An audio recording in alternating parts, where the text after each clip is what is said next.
Welcome to Echo Chamber, the session in between sessions. Uh, Sorry, we did not have an Echo Chamber last week. We did. We just didn't stream it. Yeah. We Anyway. So this session we got a little wild and almost got thrown in prison. Am I right? Am I right there, Ryan? I almost called you Uh, Reed. you know, we were getting a little mouthy. We All were right. getting a little So mouthy. I can't say if we were gonna go to prison, but agreed. And so I don't know if we should start with the prison conversation. I think that's a more in-depth one. But I got to know something before we go down too far down any road, Evan. Was your original intent for this transmutation to be based on the soup, or did you pivot to that because we were so focused on it? No, it was the soup, and couple of things that I there was a couple of things that were focused on that maybe that I will just say I probably did not explain correctly that really hung up the party on a couple of things. Um, Tell us what they so are, yeah, because I'm curious. Because I felt that hang up, and I actually, from a DM perspective, I talked to G about it, and I'm like, I felt like we had it solved that it was the suit 15 minutes into the session, yeah, and I didn't know how to get us there because I felt like every direction that I tried to push was just like a portcullis. We just got stopped. So I'm curious yeah. where you feel the players were hung up and how that I worked. I did not explain the high priest or that whole spiel uh correctly, and I think that led to everyone thinking he was super shifty for obvious reasons. I get it, and everyone got hung up on that. And that was the main thing because this guy got grilled. He was trying to turn some people, and that was the hang up. Um, yeah, I just didn't explain it correctly. I don't think I portrayed into his feelings of all right. I think what really made you guys shifty was you wanted the notes, and the guy was like, "Hey, I'm gonna try to change these guys." Um, and he handed over his medallion to be like, "Hey, go get whatever you need. I want to do this." And I didn't portray his feelings well because he was genuinely trying to just turn people, and he didn't feel that his like anything his notes would really help. And it was just his ignorance. It wasn't that he was hiding anything. It was just they hadn't gone through that. He was super embarrassed that this has happened. They didn't want this to get out anywhere because they're always about helping the town, and he felt it would leave a really bad mark on the Temple of Life's name, and kind of put him down below any of the other temples, any of the other religions. So he felt truly embarrassed and at fault, and really just made it was selfish. But he wanted to bring people back to be like, hey, we can let's try to reverse this effect. And it was a band-aid because it didn't solve the problem, but that's what you guys were there for, to solve the problem. So I didn't portray that transition like it should have been. And I think if that would have happened, we would have gotten to the we would have gotten everyone on board to go to the kitchen a lot sooner. I think that was the biggest hang up. And it was just my description. When I tried to I, pivot, I'm like, oh, So, so just from my point of view, I don't think you did anything wrong. You said you described it wrong. No, you didn't. You played it selfish. But we talked about this about 6 months ago, and I got caught in the same aspect when I ran the Copper Dozen, that you guys were questioning this guy, and in my mind, I had already run through the backstory as a DM. That's what you do, right? You run through the backstory of that guy, and that guy didn't know anything. Meanwhile, you guys killed the captain who would have known something, but for some reason, from a DM perspective, you get so hung up in that's their backstory. They don't know anything, and don't realize that the players don't know that they don't know anything. I can actually shift that and say, yeah, here's your information, or whatever you want. And I fell to the same trap I think you did, and not realizing that once you talk logic to this guy, maybe he would say, "All right, let me take 5 minutes. Maybe you're right. Let's do this, and then I'll come back and do it." But for me, that's where the hangup was. yeah. I'll agree. And then once we finally got past that, I think things progressed a lot quicker. for sure. And that's a good point. I was actually thinking about one of the YouTube shorts that I want to create, and it's literally just a simple reminder that you don't want to railroad the character. Like the DM knows so much, and they always have a plan going into certain things, like a vague plan at minimum. And except for Garrett, because we do in our campaign we do so much shit that I don't know how he can plan for anything because we're crazy. But that's a different story. Um, well, I'll second that. Keegan's I give Garrett props there on his ability to overcome that trap that we just talked about. He is able to pivot to the point where he behind the DM screen. Garrett, I'm gonna throw you under the bus. He Yep. told me that sometimes when we get hyper focused on something, he just changes the story to yeah, that's the cause of it. Go ahead. Oh yeah, and that was a couple year learning experience before where I got used to get hung up on that as well, and I would hyper focus and or try to then re-explain myself or come outside of character, and later on I was just like, screw it, that guy's now I played him shady. He's shady. Guess what? He knows everything that XYZ does, and I just pivot the character completely. And or a few times I've like that soup. As DM, I was thinking about it. I'm like, this seems like a red herring. I was like, we are hyper focused on this. I don't know if it is a soup or not, but if I'm the DM, it is now. And in yeah, yeah. I guess that's I was a little meta because I know Evan, so I knew he was like, as soon as he mentioned that soup the second time, I'm like, it's the fucking soup. Let's go. Like so that was probably me playing instead of the character playing as we feel the characters out. But yeah, Ryan, what did you think? Were you dead on with the soup, and you were think you knew immediately that's where we needed to go, or where were you? Yeah, it was just mentioned too much that everybody eats the soup. It was the Kool Aid, The Kool essentially. Aid. Yeah, That's exactly what it was. One hundred and percent. then we got hung up with that dude in the pig stalls there, and yeah, I think all around. But so let's jump back into prison talk, and then uh, Alara, is that how you pronounce her name? Yeah, Yeah, yeah. Alara, deciding to talk smack to this red cape. Um, Go ahead. What do you mean deciding to? I forced my hand. Did. I mean, Oh, dude was a jackass. All right. So Evan, I hope that was your backstory because dude was a jackass, and I don't know if that was Evan getting frustrated or if that was this guy's personality in general. But I was about ready to kill him there in the witch hut and say she killed him before we could get there to help. Like that's where I was at with this dude. at first, it first so backstory is Red Cloaks are fairly high up. They're judge, jury, executioner. They could go in and say, "Hey, this is we have this evidence." They're fairly logical. We have this evidence. Here's what it is, and if they say it's law, like if they say you're going to jail, like you're gone. Period. And if you decide to attack one and it's caught, it's bad news bears. Very, very bad news bears. All right. So now And we that, know how to derail Evan's entire campaign. oh, if you would have attacked him, I would have had to, and he would have gotten out. I would have had to figure out how to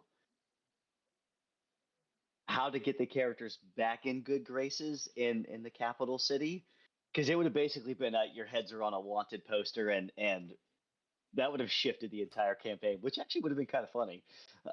Very, very interesting. But that's a separate. I would have had to come up with some like intricate backstory where you guys would have to save this dude and like hopefully reconcile in some way. But that would have been interesting. At first, I think he just came in as stern. But as you guys kept messing with him, I have to admit I got frustrated, and I'm like, all right, if you guys are new to town, Well, I guess you've done it. could I interrupt real quick? Please, by all means. How intimate should our characters have been with the red capes? You would have known that they're higher up. Okay, but that's And it. you would have known that they're higher up. Uh, you would have known that they're higher up, really not corrupt by any means. And it's more of they're if they're set on something, it's more of they're thinking from a logical standpoint that at least this makes sense. and let's go through some stuff. I I think don't the think he trigger would for have. me there was the fact that there was some incompetence before us that wasn't recognized, and all of a sudden that was our fault for the incompetence, even though we're giving a solution, and that solution's being ignored to continue the incompetence. And it's like, what is going on here? Like, are you evil? Are you evil? Because no one's listening to us. We've said it's a soup 27 times, and we caught the Yeah. dude red-handed, and nobody's here to listen. Like, should we walk away? Like, you guys want to just keep going about your business? And that was the second hang up for me. Yeah, that was mostly my hang up. Is that like we gave a solution, didn't listen to the solution, said we were incompetent, but they couldn't figure out that it was the soup. Right. Yeah, and so It's that been guy it's had been just. going on for a month. We're here 15 minutes. Tell you that this is it. Yeah. Go test it, and then we'll help you. And they were like, "Nah, you're stupid." And that was the other thing I was curious about, because I mean the high priest walked off with it. I mean, Alara had basically said, "Hey, well, why don't you take it?" And the guy's like, "Yeah, I'll take this," and he walked off. So I don't know if that was just misunderstood, but he walked to go get it tested, Oh and no, I think both of ours. Well, I guess I won't speak for Carl, but it's the red cape. Like he just wanted to immediately go to the thing. Like there's a yeah. chance. Oh, for sure. So the way he saw it was is that so that's going off and getting tested. That was interesting, but there was clear distinction that because Trumbull had said we knew Trumbull was charmed at that point, right? We kind of figured that one out that he was charmed, and he kept saying something about his wife, and then he had said, "Yeah, my wife gave me this," and we had already figured out that whatever he's pouring in there is probably bad. Like we couldn't confirm because it wasn't tested at that point, but we were like 90% sure. I would be willing to bet that. For sure, but we didn't know what level that would be at to know if we should go there now or if we need to get back up and then go there. Yeah, the red cape from his point of view is he's fairly powerful. So it was a hey, let's go and figure this out and try to mitigate. Let's not wait for He this. We he know may that's have been fairly powerful, but I feel like he was a little too overconfident, and that again, that just comes back yeah. to the overconfidence didn't seem to match the fact that, hey, why didn't you show up like 10 days ago if this has been going on for 30? Why'd you show up today to try and figure it out? Yeah. And I think the backstory. I think a backstory on that. It's I think him walking in, at least giving what he was doing prior to that, probably would have helped out a little bit. At first, in my mind, it was a he doesn't owe you guys anything. Period. End of story. End of discussion. You've been here for 3 days. Like, no. Sure, which But which is valid, but that And then same that's from us. yeah, in the same token, seeing how things got stuck here, I think that a little bit of that, knowing that he hadn't been in the capital city for a little while and he was off doing other things in Aglarion, so he wasn't there to look at that. That probably would have helped to an extent. and full disclosure, Evan, I think you did a great job. I don't. This is Oh, not it, a it, critique of your ability. I think you did great and continue the good work. So I don't want you to feel like it was we're yelling at you. And Garrett, I think you and I have had the same conversation. For Echo Chamber session, we are just open minded no. brainstorming conversations. No, that's how I hope it is. No, we're all good. I want to give you my point of view, and uh Yeah. and that way it's just, yeah, you guys give me yours, I give you mine, and that's yeah, no big deal. No big Yeah. deal. I Yeah, do and want to give. Yeah, go when ahead. we're in character, like everything I'm doing is in character. It's not to piss the DM off or anything like that.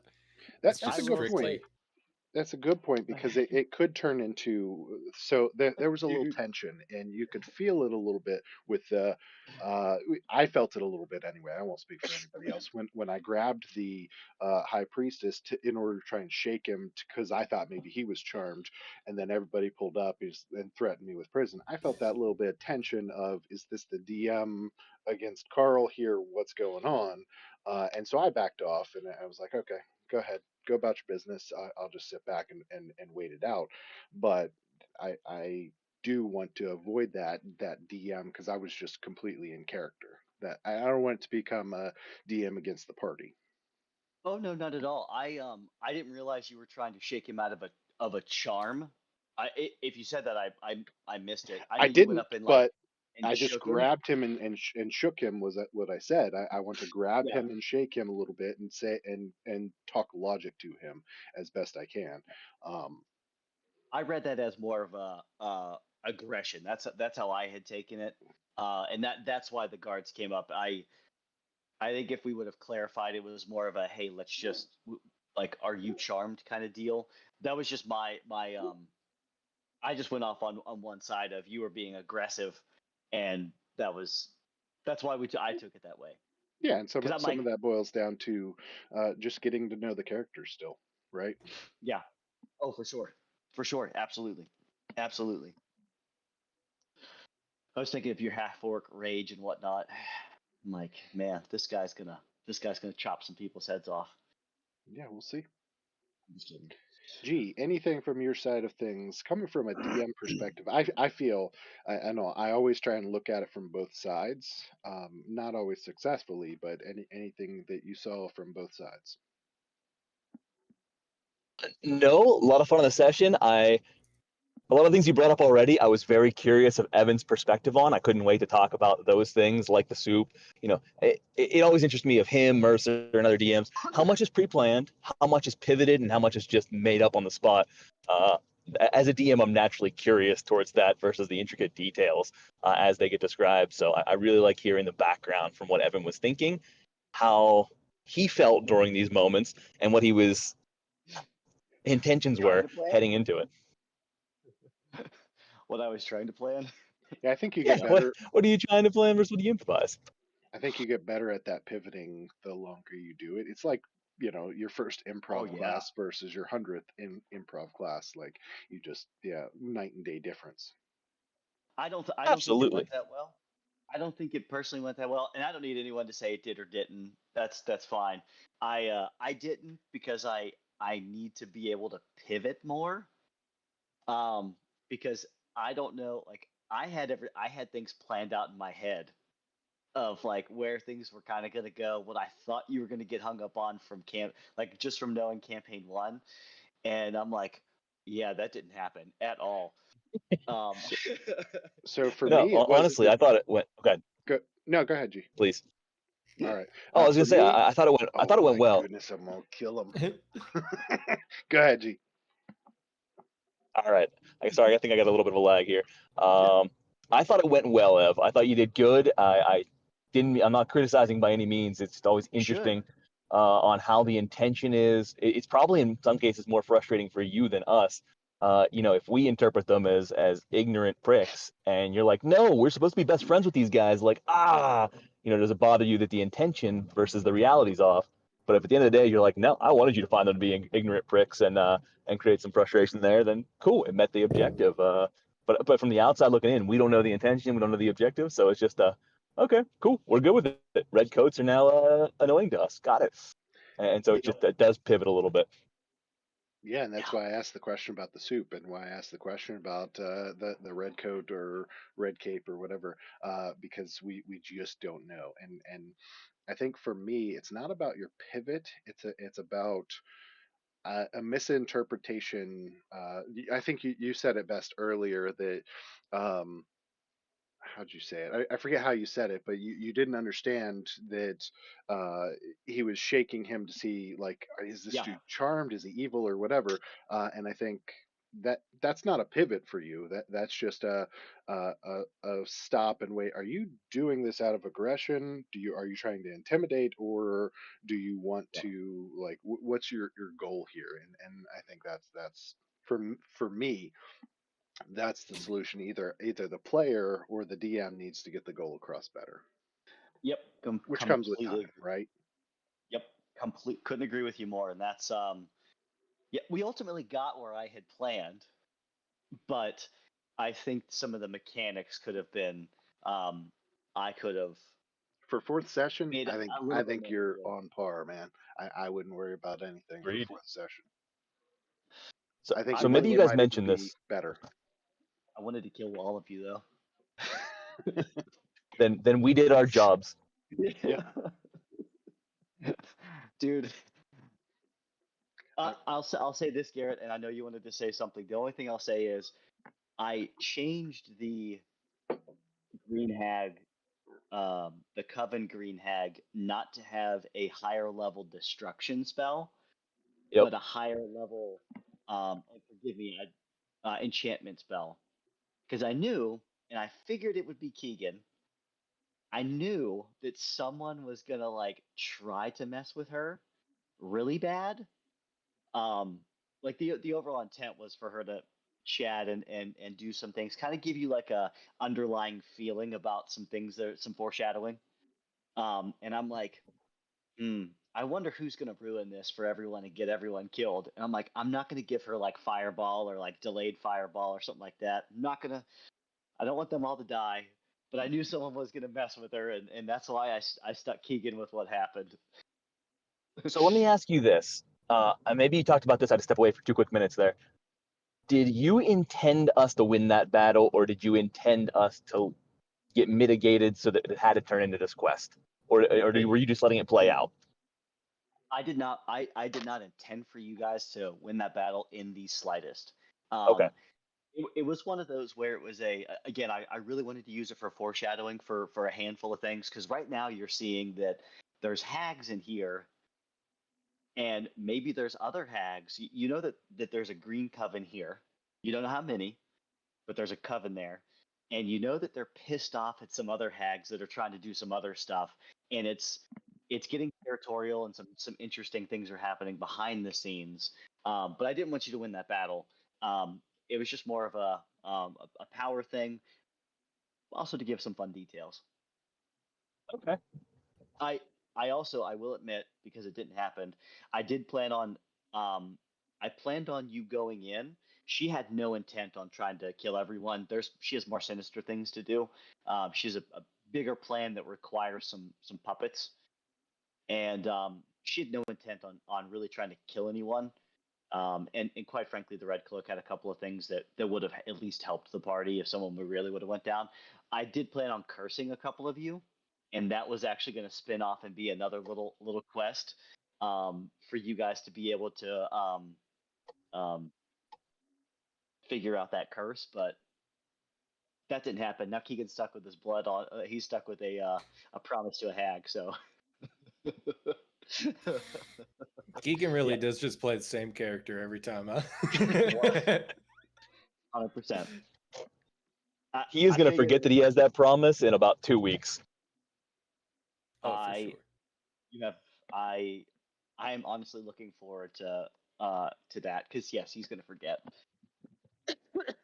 I mean, that's a story in itself. Then we go with the repercussions and potentially does the party help with undoing those repercussions? So you could have its Exactly. own spin-off based on it, and then a future did he learn his lesson type deal.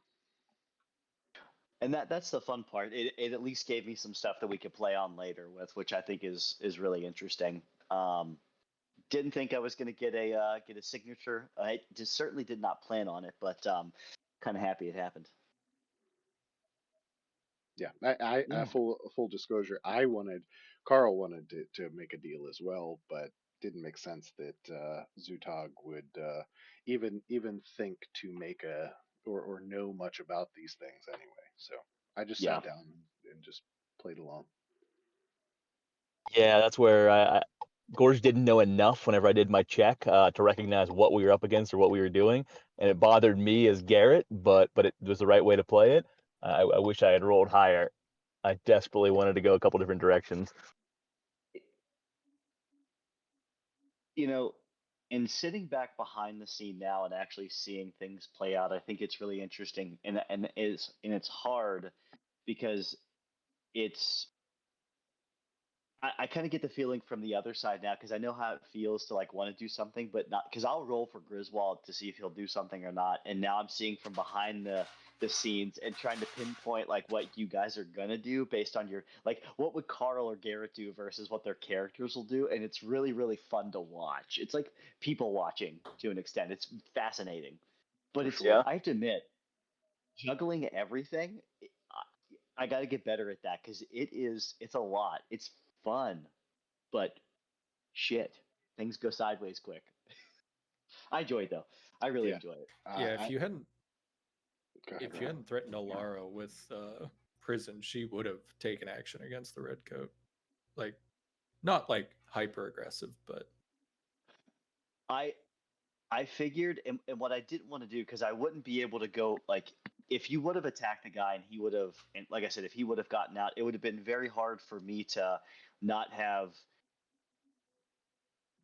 the guards of the capital city to do something, and I didn't want that to happen. So I figured that that was a way to stop it there without actually sending anyone to prison because that in itself like going to that jail is almost impossible to get out of. One of you are going to jail, there's no doubt about it. I Someone's going to do it. I can't wait for the heist oh, for you're you to get lucky. out. You're lucky Reed wasn't in here, because Oh Reed dude, would have Oh, used it as I getting know. all the redcoats there, Oh, I and then going to the hag's place. look, I But thought about Alara, that.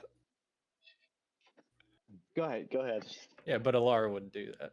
She'll just, yeah, okay. You want to clip your own wings? Go ahead. I thought about how Reed would have done things, and I literally after that I'm like, I'm really glad Reed was not here. so along those lines, I'm finding myself having a really hard time separating Alara from Reed/Ryan. Agreed. Ryan just is Reed to me, and Alara is his character, and I, it yes, it's like this cognitive dissonance as we play. I'm like this. What's he up to? Oh wait, no, he's not up to anything. Wait, is he up to something? No. How's he gonna? Oh wait, is Ryan up to something, or is Alara up to something, or is Reed playing Alara that's playing Ryan? I don't know who's who here. It's a Inception, but it's funny just trying to. I like it because it keeps me guessing completely, uh, but it's interesting trying to maintain. Same. I have the I'll same problem with some of second these that. NPCs that I'm like, is that Grizz? Wait a sec. Like, I'm having some trouble mentally. I purposely made a couple of them because I know that everyone's impatient, and I know that it would have messed with Griswold. Like the guy when he was talking real slow, um, like real solemn about it and whatnot. I figured that was going to drive a couple of people crazy, and I'm like, this is actually kind of Success. fun. Yeah, it Success. was. You had Yeah, success there. It drove me crazy. I can't speak for anybody else, but I was like, I'm gonna kill this guy. Like I'm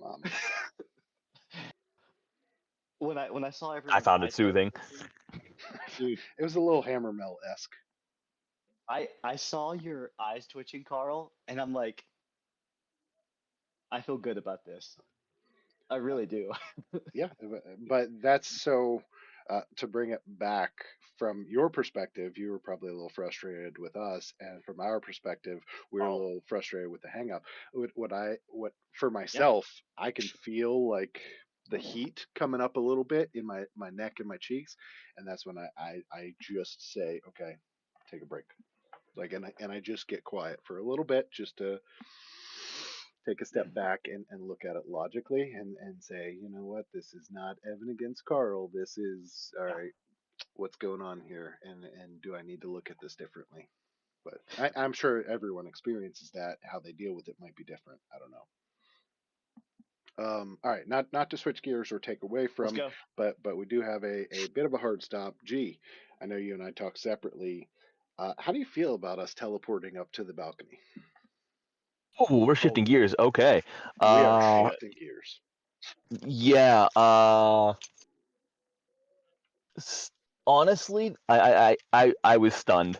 I planned several things out. I thought you would use the teleportation portal potentially as a escape route like you did with the Hill Giants of let's get out, regroup, and go back. I never expected it in any circumstance as a relocation tool for the entire party and to shift the battle over in a way that I thought there was no way to plan for in the next 3 to 4 turns. I was completely caught off guard and it just froze me, destroyed every single thing. And actually, you'll see a couple of the characters as well. I did not move that round because they were stunned as well. Some Holy just backed shit. off, some froze, some were taken back. Of what the hell? How did they just suddenly shift up there? And that's why they kind of like partially shifted their focus. Like I don't want to mess with whatever the hell is happening there. And that's where Reed was the one that was seemed as the outcast, and so he took the brunt of it. Oh, we're gonna get to Reed. I want to know his feelings, and then I'm gonna get my side of things. I just want a DM perspective on it because I felt like I was playing that 5 moves ahead, so I'm very happy that it was successful because it could have went very wrong. Yeah. And not that I wanted to play again against the DM or anything, but the idea behind it was to throw them off in battle and to use Caldrum's maneuver in a way that the almost the entire crew could utilize to their advantage. No, it was beautiful. It was brilliant. I absolute kudos. It was frustrating because I wasn't expecting it. It was annoying, but fantastic. I really did respect it and like that it threw me off. And I had planned. I had several ways that I was going to not let you affect that caster when he came back. And you guys were brilliant with it and rehome the way you did it. And I was like, shoot, yeah, you guys deserve to just pinpoint him and the other what's he called? The dreadnought. I was like, shoot, yeah, reward, go for it. You guys win. Well played. Yeah, yeah, that was a great feeling. I think party wide, other than maybe Reed, because we were able to destroy 2 fire giants with like Yeah. precision, and it was nice. Reed, that does bring me to you. Do you feel like you are out there on an island? Because you are, but I'm curious feelings. Well, currently, I don't feel much of anything. Um, Touche. uh, Touche. but I can't remember if we had talked about this in. Oh, we didn't do echo chamber last week. That's right. So we wouldn't have. It was just me and you afterwards. Yeah, Um, Reed and Kika was there. also would have had the idea to use the conch to go back and teleport, but Yeah, Reed would never suggest it because that's the only viable option for him. Only Re- quick option for him to get out of here. right. Reed wouldn't have suggested in the position he was in. If he was with the party, he might have suggested it, right? Yeah. Yeah. And I'm just real glad that the DM, after throwing the boulders at the um, carts, didn't roll anything to make That the the cart carts toppled fall. over. Oh my gosh, I was waiting for that shit. I was like, is he gonna fucking fall in the furnace? Is this our first like permadeath? Oh my gosh.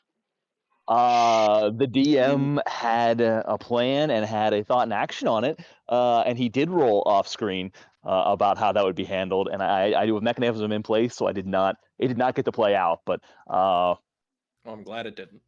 yeah, I wanted that to happen. I had a plan for that to happen in a way, just not under that exact circumstance. I couldn't make it work. And I love it. there's that leads me to something real quick. I was listening to a video the other day, DM tips, and it was something about what DMs do or don't do.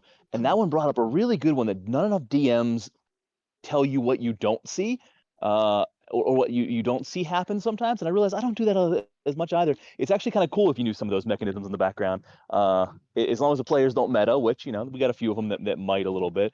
But just doing a better job of what you don't see happening is that they are trying to figure out a way for that bucket to roll, or you see it start to wobble. So I was upset that I missed my window on that and I didn't say it in game. So I'm glad you brought it up now. Yeah. Yeah, Yeah. I figured I was at risk for that. And my initial plan when I was up there was to, I think I even mentioned it in game to the party that there were 4 up top.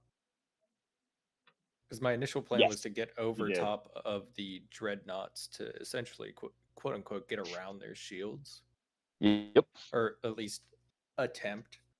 Uh, Yeah.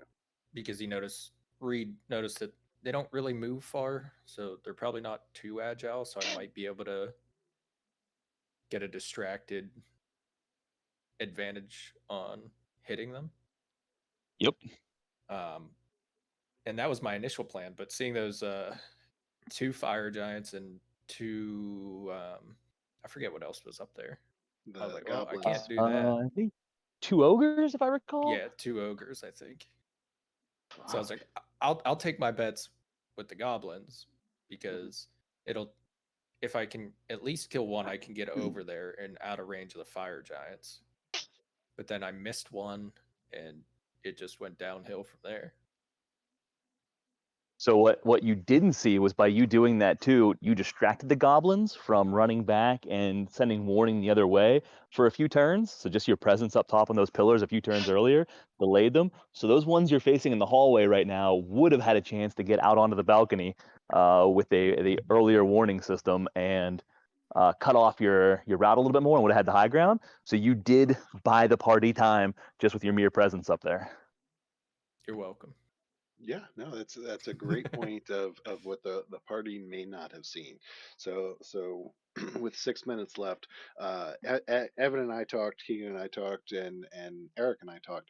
And the question was, do you feel bad about Reed potentially going down, right? And it's like. Yes and no, but mostly no.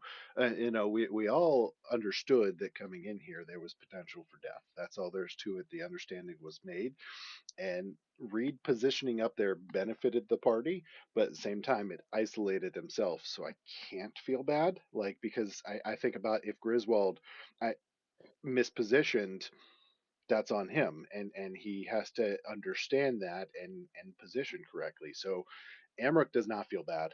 Carl understands that it was a benefit and might feel slightly bad, but not really. Ev, what's your take on it? Uh, I feel bad. I actually, or well, Griswold does. I think it's kind of funny because it puts us in a interesting situation. Um, but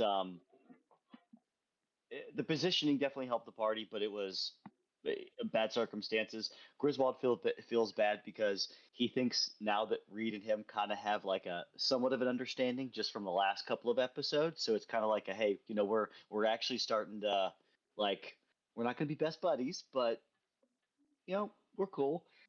And feels bad, and Griswold actually tried to figure out how he could get over there to the canister, but it was far enough, and I figured that Misty stepping, I would kind of know that that was about 2 times the distance. And I'm like, I have no way of logically getting over there without literally killing both of us. I was I was gonna say I'm pretty sure the last conversation that Griswold and Reed ever had before that fight was you never had to question it, and then Griswold leaves and essentially comes back to Reed getting downed. Yeah, I mean, I think that's an epic storyline piece there. I mean, it's like it was meant to be, right? I'm Yep, good with and it. I love that's it. why So Griswold called out, "Hey, Reed's down," and that's the best he could do. That's all I got. is Reed gonna make them regret that? Even if he's not really bothered by it, you gonna hold this one over the party for a while?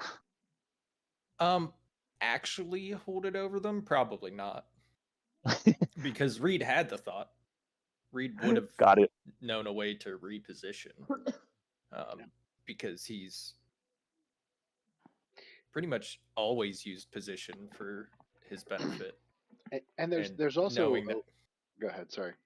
we had the conks to get out and reposition, since we knew the parameters we had to have to reposition.